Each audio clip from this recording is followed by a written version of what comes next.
Everyone thinks revenge is loud, but the most dangerous revenge stories are the quiet ones.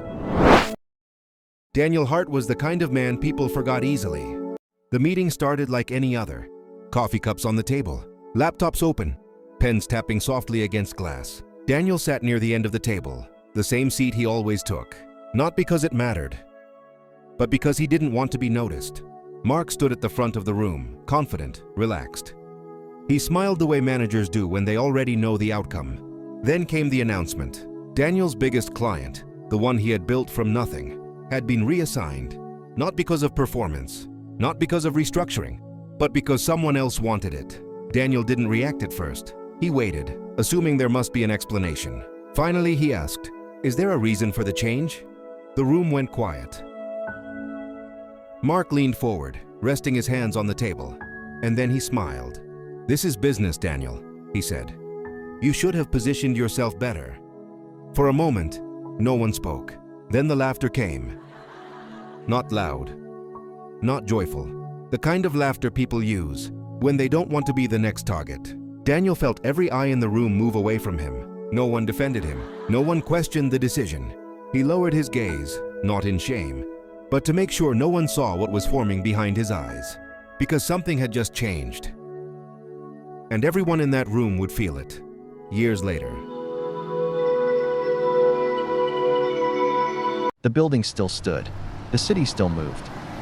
But Daniel was no longer the man who walked out of that room with a box in his hands and silence in his chest. Time didn't heal him. It reshaped him.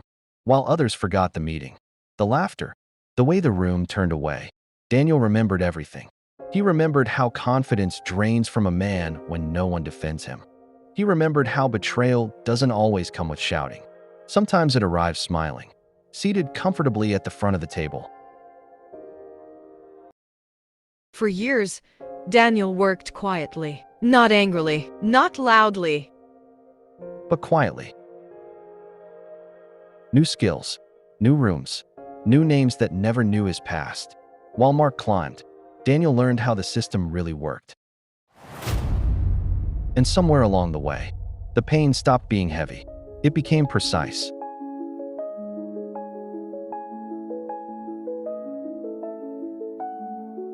Daniel didn't come back angry. He came back prepared. No speeches, no confrontations, just a name, appearing where it wasn't expected. The same company, a different role, and this time, he wasn't sitting at the back. Mark didn't recognize him at first. Why would he? People rarely remember the ones they laughed at. But the room felt different. The confidence had shifted. The air was heavier. Daniel spoke less than everyone else. But when he did, people listened. Revenge doesn't always look like rage. Sometimes, it looks like patience finally reaching its destination.